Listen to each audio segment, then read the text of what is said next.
Welcome back, everyone. Before we dive in, make sure you drop your thoughts and the lessons you took from this story in the comments. And don't forget to like and subscribe. Let's get into it. Jenny met Darnell in the summer of 2004 on the sticky, sun-baked streets of Atlanta. She was 26 and working night shifts as a nurse's aide at Grady Memorial. The hours were brutal, but Jenny found pride in what she did.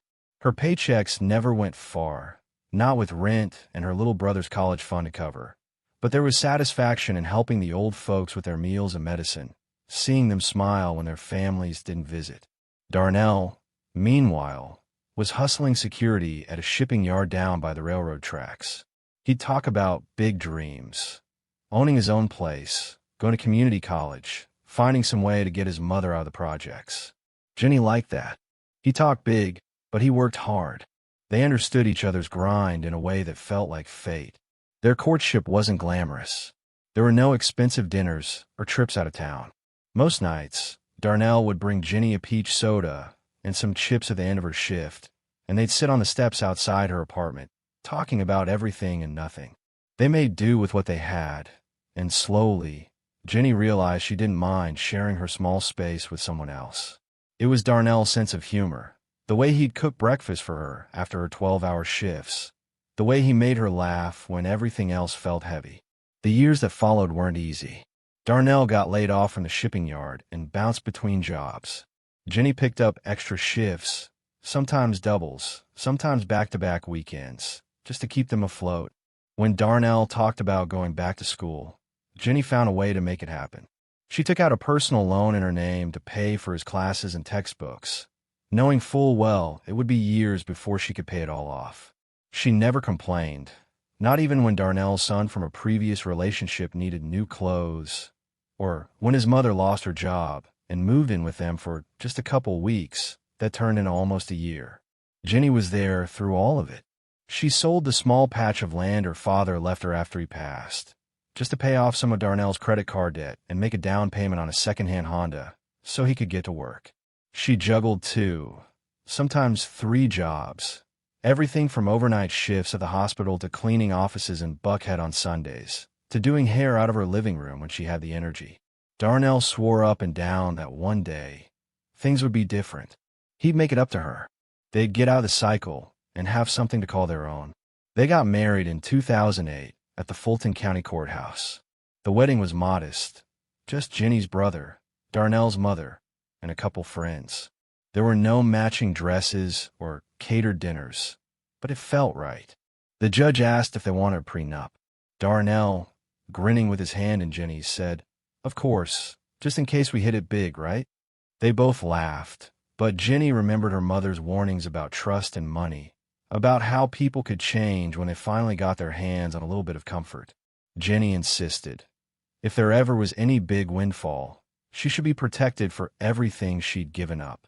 They signed a simple agreement, handwritten by Jenny's brother, notarized at a corner store, that stated if Darnell ever came into any big money during the marriage, Jenny would receive all of it in the event of divorce.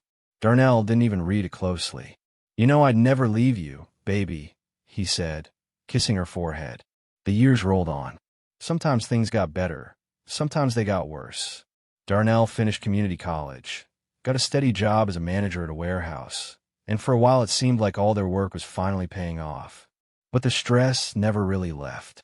Darnell's son needed money for a car. His mother's health got worse, and Jenny was the one who took her to appointments. Whenever a crisis hit, Jenny was always the one to clean up the mess, find the money, call the right people, and keep the family together.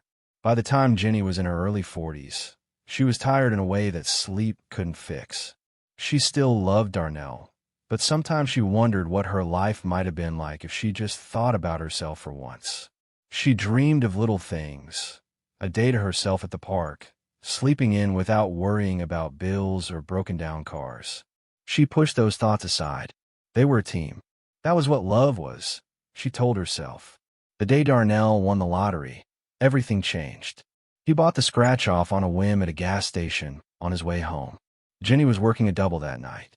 When she got home, Darnell was already waiting, grinning like he'd lost his mind, waving the ticket in her face.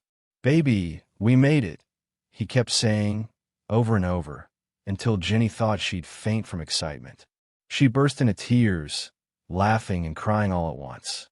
She called her brother, called her best friend from high school, telling them everything was finally going to be okay. They went to the state lottery office together to claim the winnings, $8 million, cash option.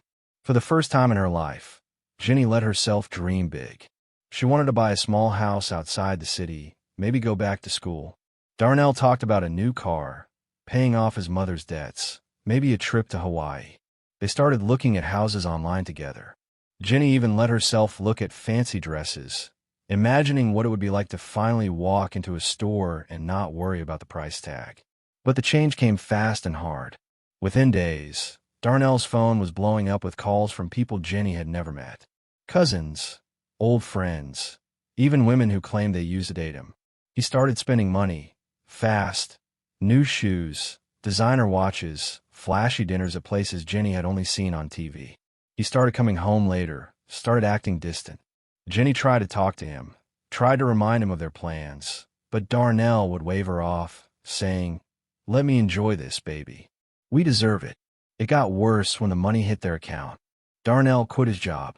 He started partying, traveling out of town with his boys, renting luxury cars and staying in hotels Jenny had never set foot in. The first real argument came when Jenny asked about paying off their debts and putting money aside for retirement. Darnell snapped at her, called her ungrateful, said she was trying to control him. That night, he didn't come home. Jenny tried to keep things together. She ignored the whispers from neighbors, the worried looks from her friends. She cleaned up after Darnell's parties, tried to reach out to his mother for help, but she only shrugged and said, "Let the man have his fun. He earned it."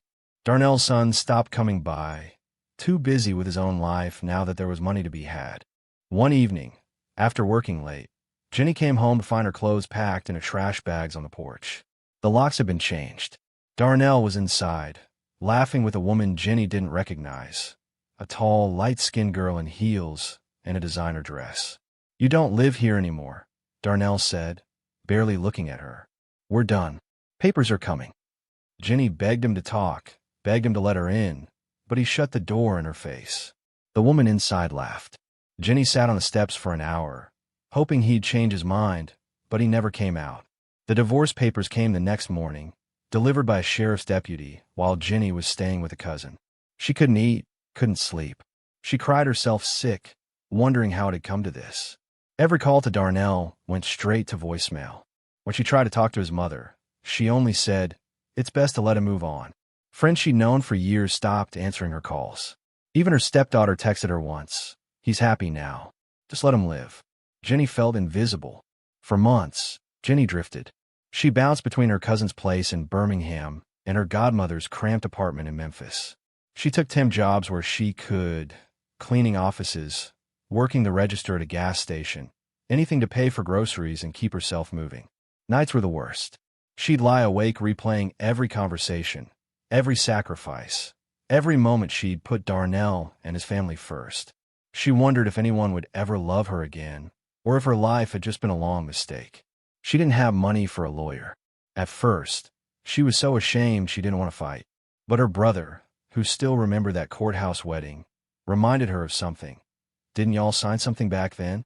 It took Jenny a week to dig out the old paperwork from a battered box of her belongings.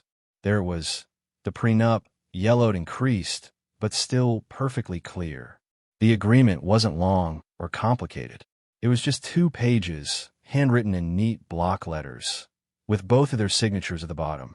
It said, in no uncertain terms, that if Darnell ever came into any money, lottery, inheritance, whatever, while married to Jenny, and if they divorced, Jenny would receive everything. Jenny remembered every line of it. She remembered the night they wrote it, how Darnell had promised her, "I'll never leave you. But if I ever do, you'll never have to worry again." Jenny had been the one to insist, but Darnell had agreed. He even joked, "If I ever get rich, it's only because you helped me get there." Before Darnell married Jenny, Jenny had stood by him through everything. She'd taken multiple loans just to keep his head above water. She scrambled through different jobs, juggled shifts at the hospital, cleaning gigs, braiding hair, just to keep Darnell afloat. When things got really hard, she even sold her own properties, the patch of land her father left her, her old car, family jewelry, so that Darnell could pay off debts, go back to school, and have a chance at a better life. Through every hardship, Jenny kept him standing. Darnell swore that he would stick by her and never leave, and that's why he signed the prenup, promising that Jenny would receive everything if he ever left her. But Darnell forgot all of that when the money hit. He was so caught up in his new life, new cars, new friends, new woman, that he didn't even bother to read the prenup again. He assumed Jenny would just disappear quietly, just like she always cleaned up after everyone else's messes. Jenny found a lawyer who agreed to take her case on contingency after reading the prenup. "It's ironclad," he told her. "He can't run from this." Jenny was numb, barely able to process what was happening. She didn't care about revenge or making Darnell suffer. She just wanted a place to rest, a bed to call her own. The legal fight was short. Darnell tried to argue, tried to intimidate, but the judge barely had to read the document. Jenny's lawyer walked out of court with the ruling in hand. All of Darnell's lottery winnings were to be transferred to Jenny, effective immediately. The day the money hit her account, Jenny sat on the edge of her cousin's twin bed, staring at the bank app on her phone. She thought she'd feel triumphant, but instead she felt a deep, exhausted relief. She didn't call anyone. She didn't post about it, didn't even tell her brother right away. All Jenny wanted was peace. Jenny used a small portion of the money to buy a modest, sunlit house in Savannah, far enough from Atlanta that she didn't have to worry about running into anyone she used to know. She started tending a garden, tomatoes, peppers, collards, things her mother used to grow. She paid off every debt, paid back every friend and family member who had helped her in the past, quietly and without fanfare. She never told anyone how much money she had. She didn't buy a fancy car or go on expensive trips. She shopped at the same grocery stores, went to the same church, donated quietly to the hospital where she used to work. Some days, she still felt the weight of what she'd lost. She missed the family she thought she had, missed the feeling of being needed. But for the first time in her life, Jenny slept soundly, knowing she didn't owe anyone anything. She didn't have to scramble, didn't have to hustle for anyone's approval. The peace was worth more than all the millions. Meanwhile, Darnell's life unraveled quickly. His new girlfriend left as soon as she realized the money was gone. He tried to reach out to friends for help, but nobody wanted to be around when the party ended.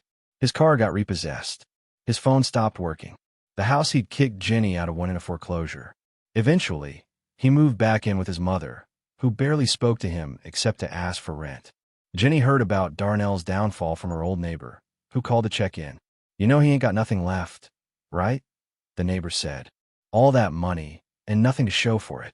Jenny just listened, said she hoped Darnell was okay, and hung up the phone. She never gloated, never sought revenge. Jenny believed in letting karma do its work. She lived simply, quietly, content in her own company. Sometimes she would sit by her window, looking out at the garden she'd built, and think about all the years she'd spent holding other people up. Now, finally, she was standing on her own. Jenny didn't need the world to know her story. She didn't need public speeches or viral moments. Her victory was private, just the steady, quiet freedom she'd earned with every sacrifice, every sleepless night, every kindness that had been overlooked. She'd lost almost everything, but in the end, she walked away with her dignity and $8 million. And that was enough. If you enjoyed this story, please like, comment, and share this video with your friends. Subscribe and turn on the notification bell so you never miss a powerful story drop.